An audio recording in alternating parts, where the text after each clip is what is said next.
আমার আব্বুরে ডাইন সাইডে একটা কোপ দিছে, ওটা দিয়ে পার দিছে। দেওয়ার পরে আমার আব্বু পড়ে গেছে, পরে আমি আবার আমার আব্বুরে এবার জড়াই ধরছি। পরে কিছু তোরা আর মারিস না, মরে যাবো, তোরা মারে ফেলাইস না, আর মারিস না। পরে ও আর থামি না, ও আবার আরেকটা পার দিছে পেটের ভিতরে, আর খুন করার উদ্দেশ্যে দিছে। আরেকটা পার দিছে পেটের ভিতরে, ওই ভিতরে নাড়ি বুড়ি মনে ছিঁড়ে গেছে গা।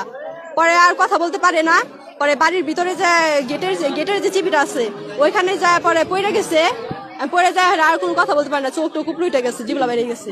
পরে আমি কি করবো, আমি বাসার ভিতরে আমি একা, আমার সাথে উন্নাটা ছিল, ওই উন্নাটা দিয়ে পেটের এখানে চাপ দিয়ে ধরছি আমি, আর রক্ত আমি হাত দিয়ে ফেরাতে পারতেছি না, তো পেটের এখানে চাপ দিয়ে ধরছি। পরে এই বাসা থেকে দুজন লোক গেছে, খাবার রেখে বাইর হয়ে গেছে, আমাদের বাসায় গেছে, যে একটা গামছা দিয়ে পেটের এখানে বাঁধছে, বাইন্দা হসপিটাল নিয়ে যেতেছে আর কি, রাস্তা থেকে দম চলে গেছে গা।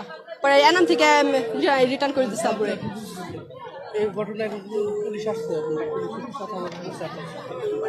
হ্যাঁ, পুলিশকে ফোন করছি, ফোন করার অনেকক্ষণ পরে আসছে। হ্যাঁ আসছে, তারা দেখতেছে, তারা দুজন আসামি আটকেছে।